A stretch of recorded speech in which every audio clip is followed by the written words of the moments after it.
Talking to Digimon after breaking the magical 50 prosperity points barrier will reveal that Mount Infinity was under our noses all that time. Remember that doorway that we couldn't reach because of that little waterfall?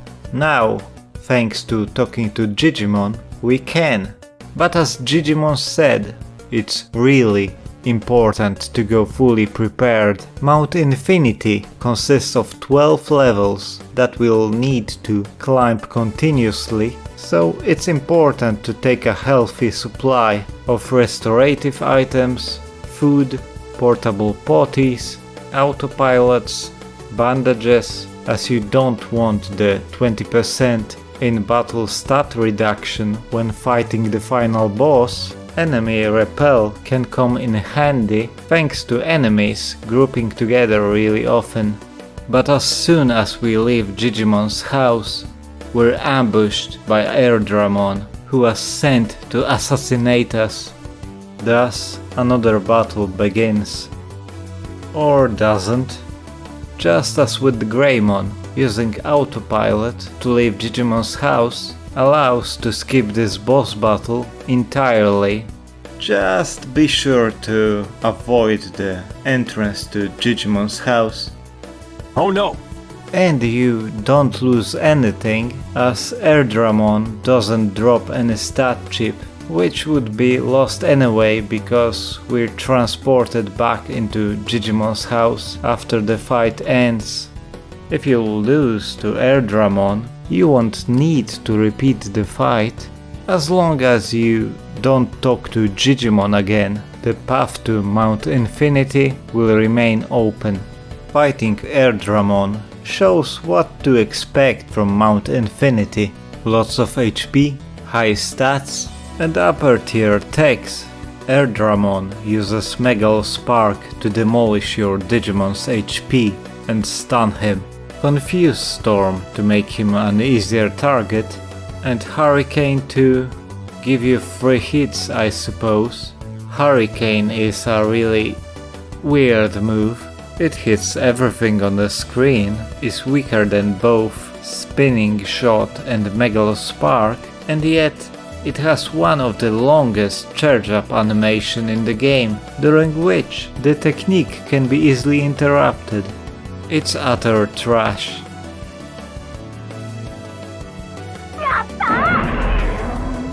Even after his defeat, Airdramon remains brainwashed. We take him to Digimon's house, where he lays on the bed, and will remain here until we defeat the final boss. But we've wasted enough time already. Time to pack up and go on the date with Destiny.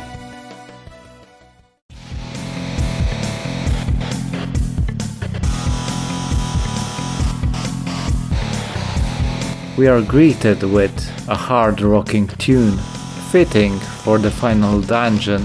To ascend to a higher level, we need to reach a green wireframe panel that's present on each floor.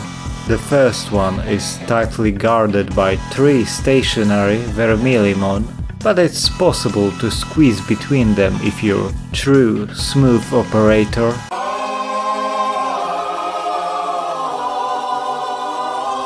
This group is here strictly for 2 reasons: to waste your HP and MP, and to show you that the game is serious now.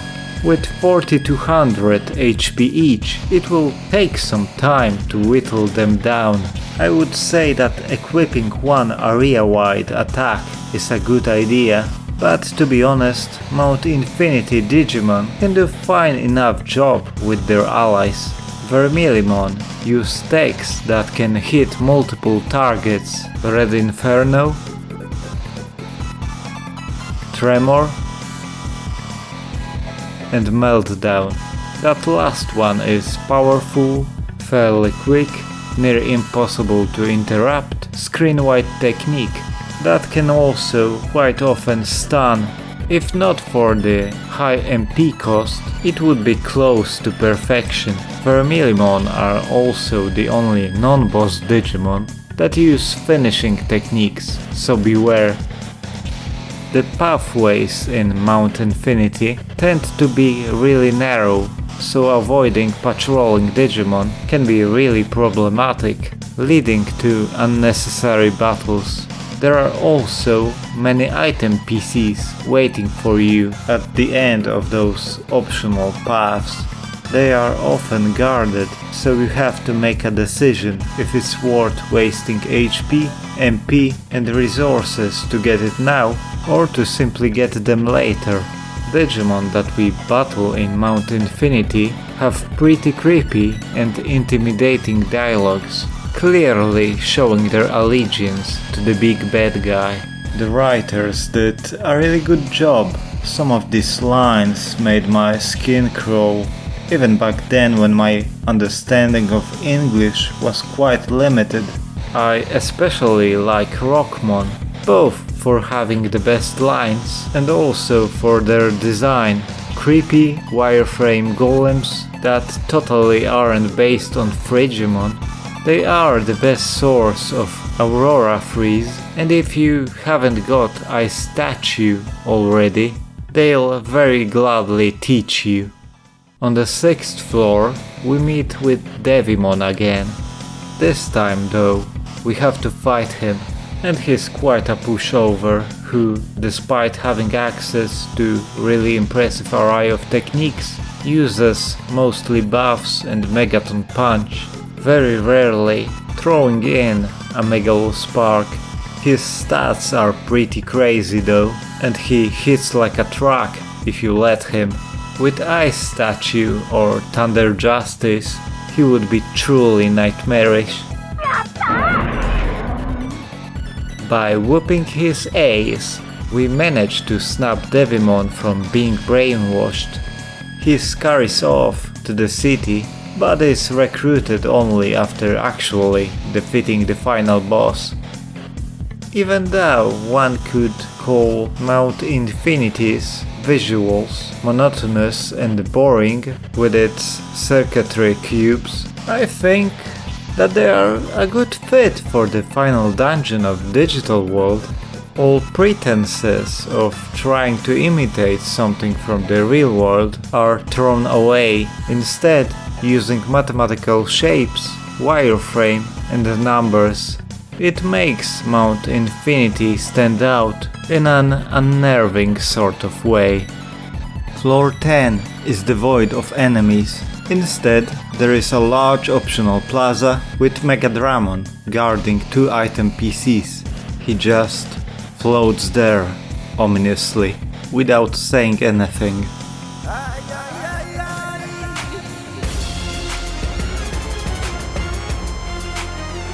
His aura of badassery is enough to make protagonist shake to his core.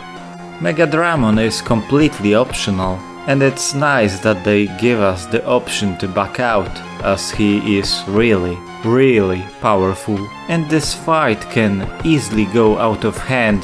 With nearly maxed out offense, his Digidimension will demolish your partner's HP like it's nobody's business. Digidimension is his favorite attack and he spams it constantly, so having a really quick attack to interrupt it is a necessity if you don't want to constantly spam healing items. His other 2 attacks are Giga Freeze and Megaton Punch, so there's a chance for a stun to make you a sitting duck for another Digidimension. Eventually, we manage to beat Megadramon down.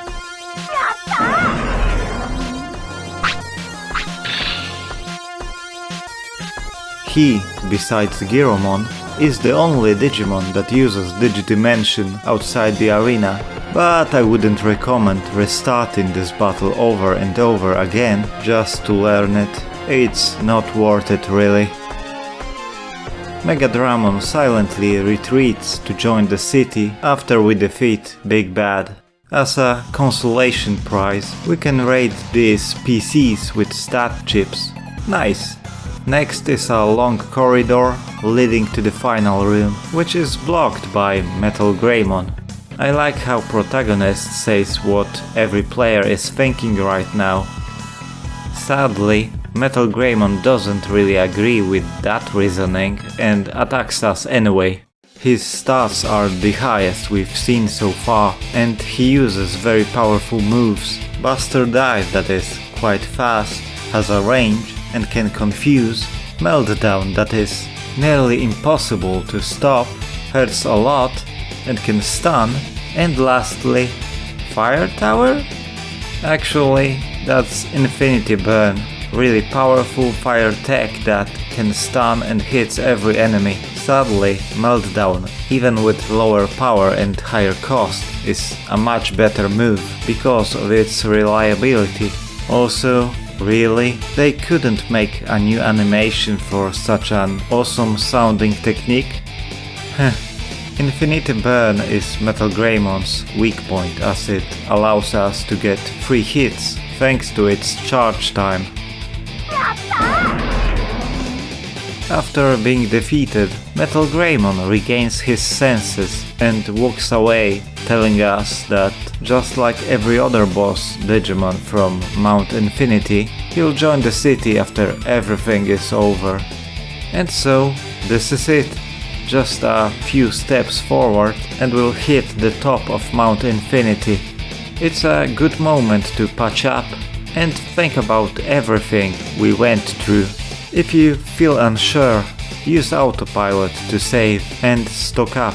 I won't judge. After entering the final room, even harder music hits us with all its might. We see another human, the spectacled adult man, who calls himself Analogman. This pun took me much longer to get than I want to admit it. It's a really good one though, even if simple. The word opposite to digital and the suffix man, contrasting to the usual mon. Analogman, as every good children's media villain, is really arrogant and thinks nothing of protagonist. He also rejects friendship, which is a big no-no, and another reason for us to absolutely destroy him. But then he summons his partner.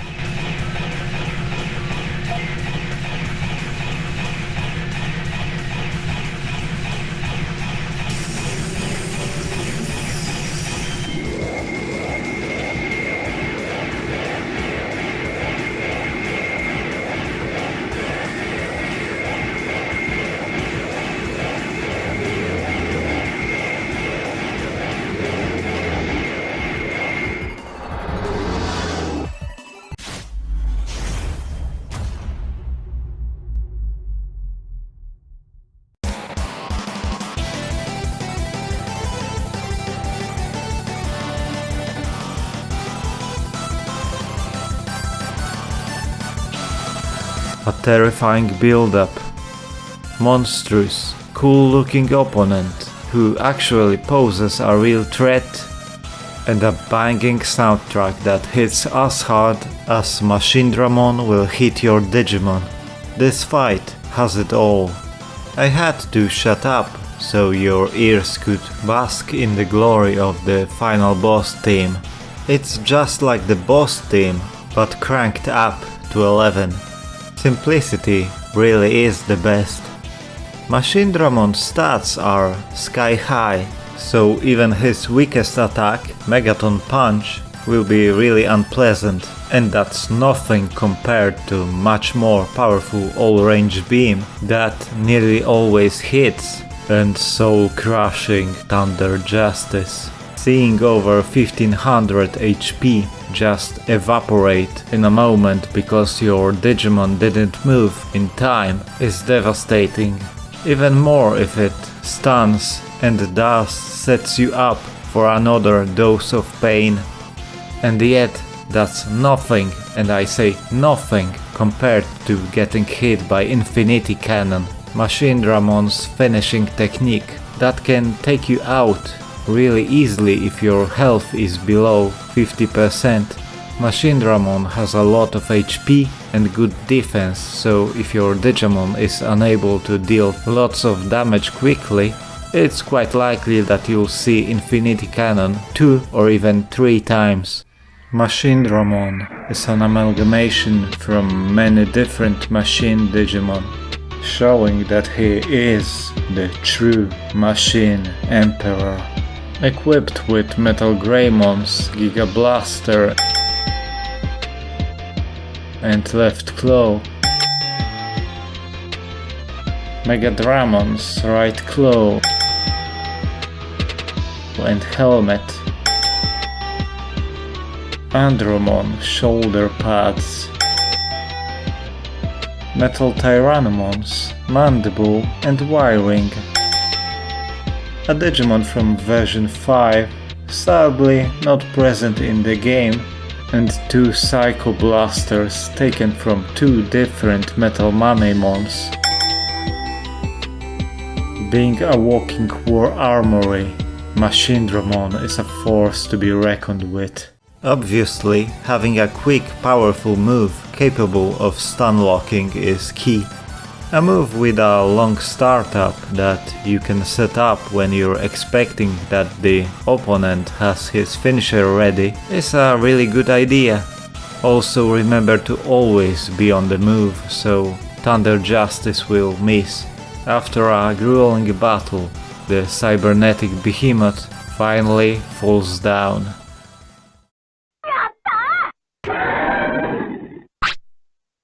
This shocks Analogman, but he was prepared for that eventuality. He is going to blow the whole island just to spite us, while he will simply escape to another world. Analogman's physical form disappears, and from now on he communicates with us through some weird screen. Even our hero starts to lose hope, but then Analogman starts to lose his cool as his escape plan falls apart. Meanwhile, Digimon and others contact us to activate the power of friendship. Analogman gets his comeuppance, and we're forced to watch his nightmarish end. Then we're saved by now reformed Airdramon, who comes out of a black hole.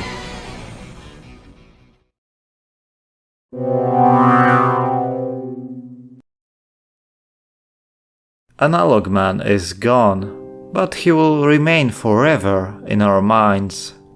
He only shows up for the finale of Mount Infinity and has literally 15 text boxes worth of speech, but is quite memorable for just being a guy in glasses and suit.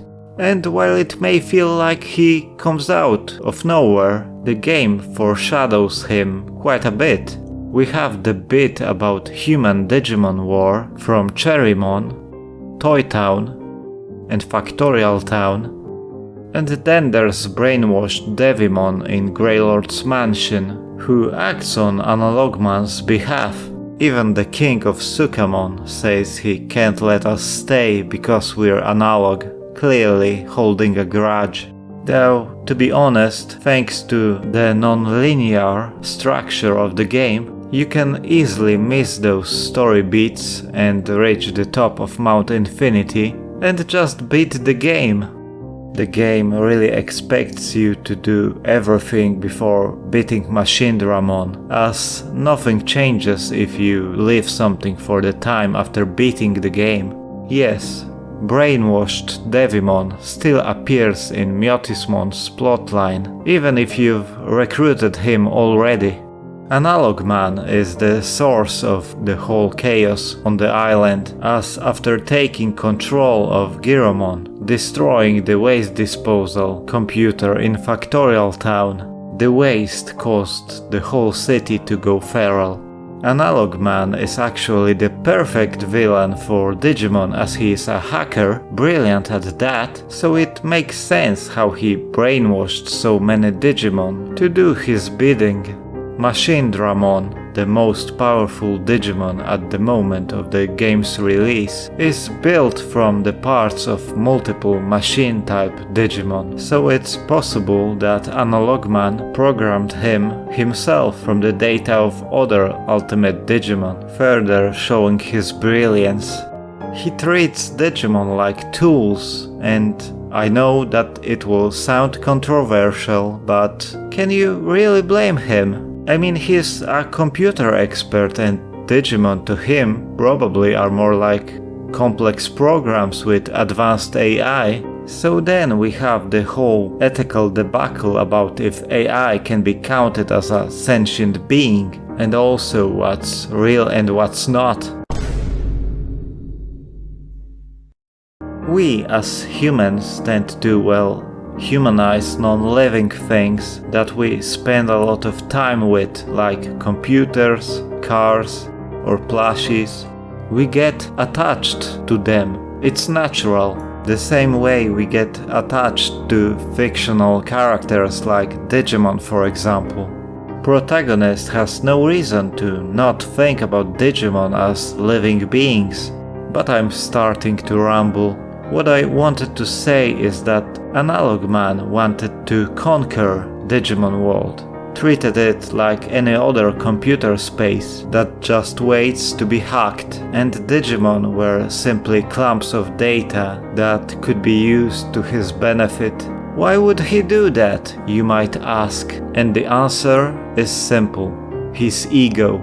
According to the stories repeated in the game, there were other analog beings, probably other hackers who wanted to hack Digimon world for themselves. They failed, of course. Only Analogman remained. We'll never know if they were cooperating or were they all rivals. Lastly, his choice of attire. It is probably a stretch, but it kinda looks like something a high-level scientist would wear. PS1 graphics don't really help here, but hey, at least they gave us those glorious screens with Analogman's reactions. Long story short, Analogman is a surprisingly great villain who is really nicely rooted in the game's lore.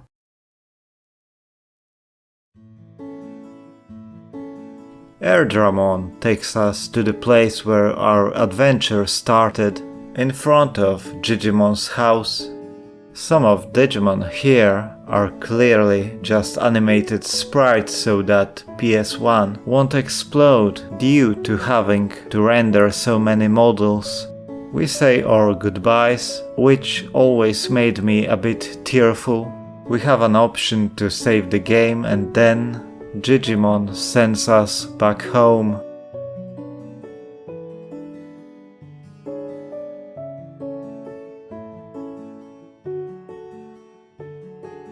Cue the credits. Sadly, during this playthrough, some weird sound glitch happened that caused the teleportation sound effect to loop constantly.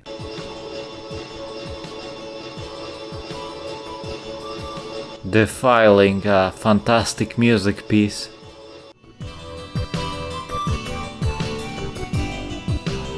That's better. I would like to thank everyone who was involved in the production and release of this game. Bigwigs at Bandai for greenlighting the project, Flying Tiger Development for reprogramming the game for the rest of the world, Infogrames for releasing the game in Europe, and to everyone who bought the game back then. I would also like to thank all of you who watched this project so far. Words can't really describe how grateful I am, really. Thank you.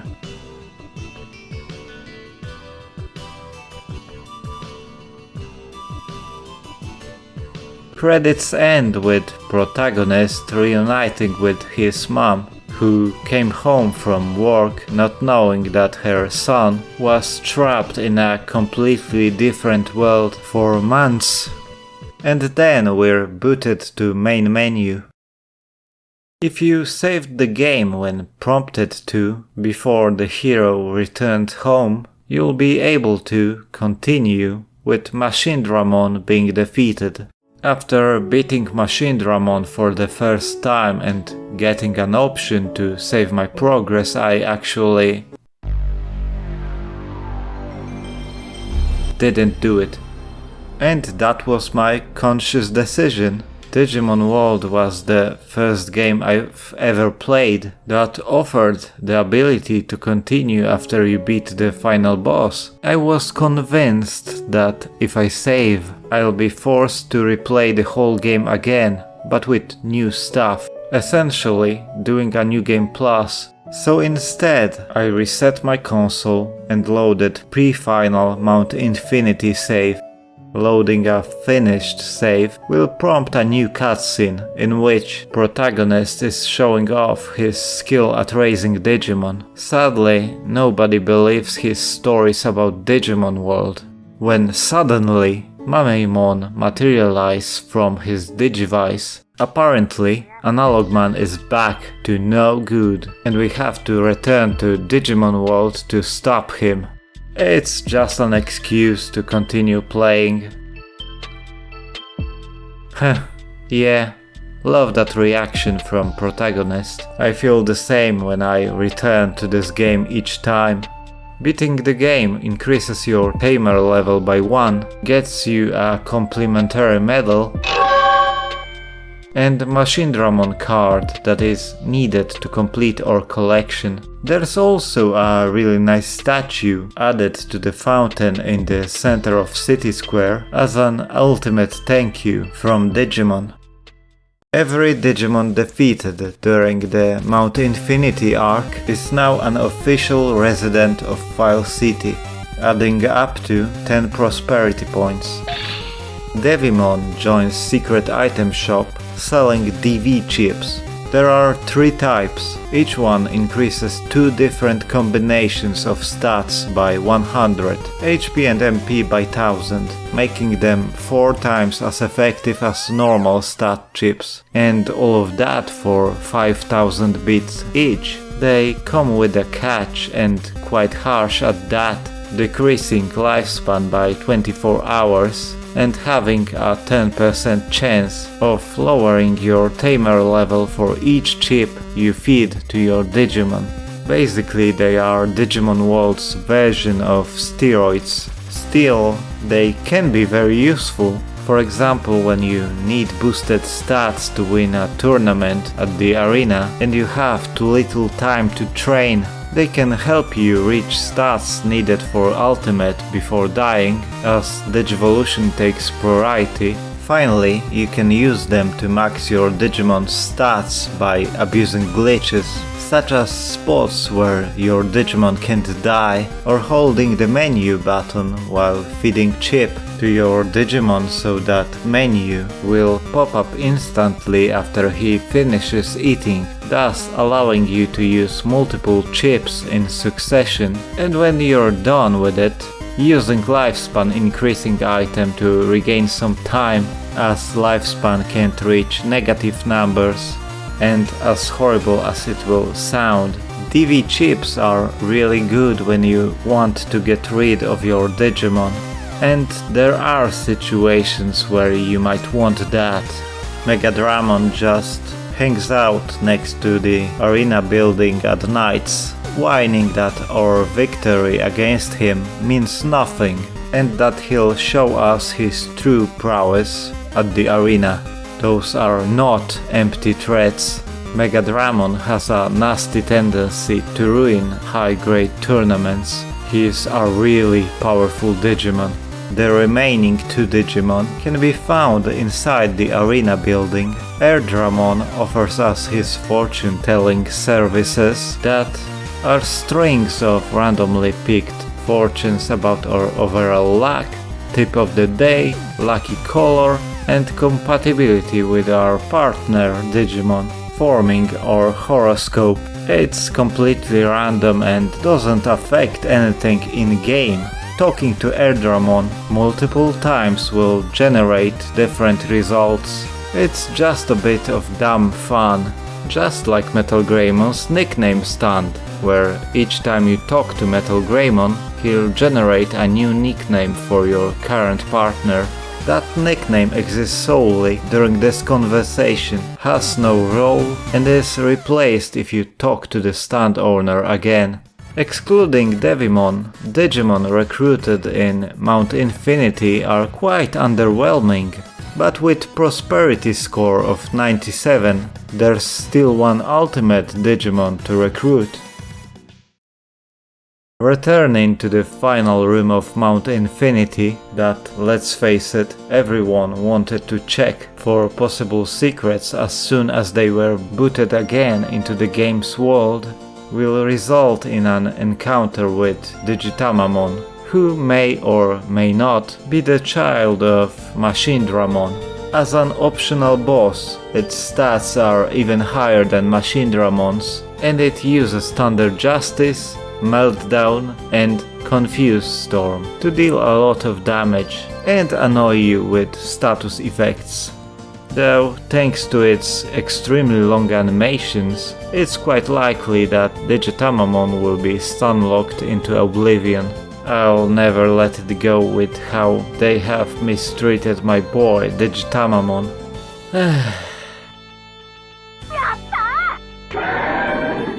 Without any word, Digitamamon simply joins the city, becoming just another restaurateur. Instead of being available during a certain time slot like most chefs, Digitamamon has 10% chance of appearing each time you enter the restaurant. It serves egg dishes that all have a really good stats to bits ratio, 1/3 of the time that is. If your Digimon is hungry and you order food from Digitamamon, the game generates a random number that decides which of the 3 food effects will be used. And here comes the real kicker that makes Digitamamon so incredibly great. You can keep ordering food from Digitamamon even when it already satisfied your Digimon's hunger, allowing for an easy, if time and money consuming, way to achieve max stats. I would suggest arming yourself with a turbo controller, ordering the first option from the menu, and if it increases every stat possible, simply ordering until you're satisfied with your Digimon's stats. In the remaining 2 out of 3 cases, just wait till your Digimon gets hungry again and try once more. It will probably result in maxing out your Digimon's weight, but if you need to lower it for a Digivolution, just feed your Digimon a steady diet of super carrots. I like to think that the Digitamamon trick was intentionally implemented into the game, but think how wonky this game's programming can be. It could just as well be a programmer's mistake. I wouldn't abuse the Digitamamon trick because it completely destroys any difficulty that's left in the game, but that's for you to decide. Achieving the perfect stats results in us getting another medal. With 100 prosperity points, we can talk to Digimon to get our reward for making City Flourish. Or don't, if our tamer level is at level 10, so in order to get the credit, we may need to intentionally lower it. Best way to do so is to enter a low rank tournament at the arena with a powerful Digimon. With a tamer level of 9 or lower, talking to Digimon will get us a medal for achieving max prosperity, and increases our tamer level by 1. I was always a bit bummed out that there's no way to recruit Phoenixmon, Megadramon and Hercules Kabuterimon, especially after trying to meet them in the wild for hours, thinking that if they can be raised, they also are waiting somewhere to be recruited. It adds to their secretive nature though, and 100 prosperity points sounds better than 109, I guess. Talking to Digimon also reveals the true reason behind why we were summoned to Digimon World once more. Analogman is back, but Digimon doesn't know his exact location, so it's our job to find and beat the crap out of him again. There are 3 locations where Analogman can appear: Ogre Fortress, Ice Sanctuary, and Greylord's Mansion. Trying to enter any of these locations when Analogman is present there will transport you to a location called Back Dimension, which can be annoying if you just wanted to visit that specific location and it got transformed, as now you'll have to clear a pretty tough bonus dungeon before being able to enter it proper. At least you don't need to have a vaccine or virus Digimon if the original location required it. Back Dimension uses visuals and music of Mount Infinity, houses powerful enemy Digimon, and has plenty of item PCs with really good items. At the start there's one with ray gun, the Digivolution item for that pesky Vademon. The main difference is that teleporters are reversed compared to Mount Infinity. You enter red ones to progress, while green ones take you back, hence Back Dimension.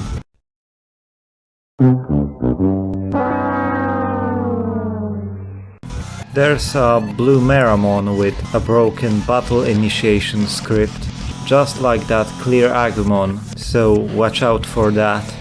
After 3 screens of Back Dimension, we're transported to the original one, where we meet Analogman and Machinedramon. This time Analogman says nothing and simply disappears, leaving us with his Digimon. This time Machinedramon has even higher stats, and to make it worse, Analogman replaced Megaton Punch with full potential. He'll constantly barrage you with extremely powerful attacks, while tanking yours like a champ, needlessly prolonging the battle. Getting into this fight without having a really high stats or using full potential yourself will end with a nasty surprise. Of course, like every Digimon, Machinedramon is vulnerable to poison and or being stun-locked by a series of quick attacks. After being defeated, Machinedramon will turn into a Digimon associated with the original location, who will walk away, confused and not knowing what happened to him. Soon after that, we'll be transported back to File City. For our trouble, Digimon rewards us with a chain melon. An exquisite reward.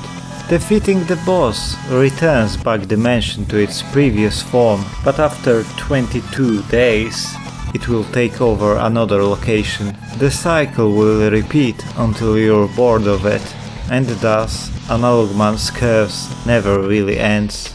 Back Dimension is completely optional, and you don't have to do it at any point. The item PCs have really good items, and that chain melon you get each time you clear it is great. And while the game remembers which item PCs you've pillaged, each time Back Dimension cycles into Ogre Fortress, every item PC inside restocks. To be honest, I find Back Dimension really lacking as a post-game dungeon.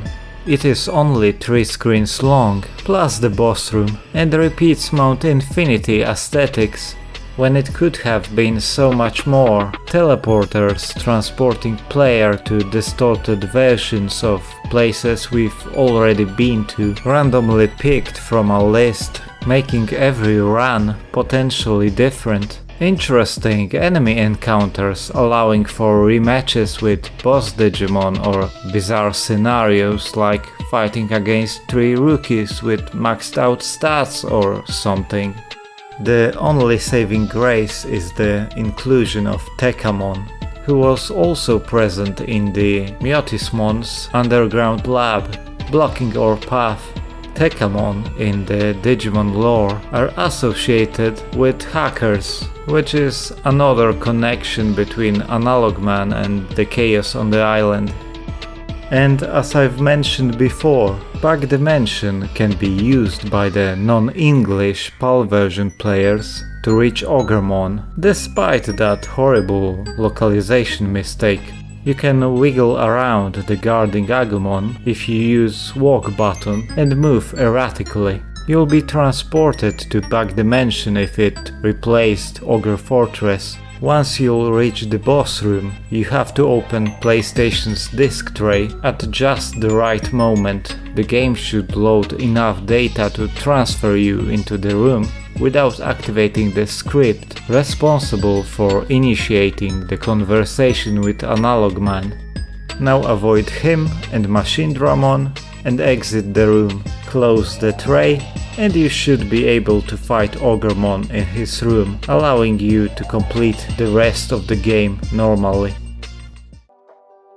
We've finished the story, recruited every Digimon, and even went to the optional dungeon. But to truly complete the game, we still have ways to go.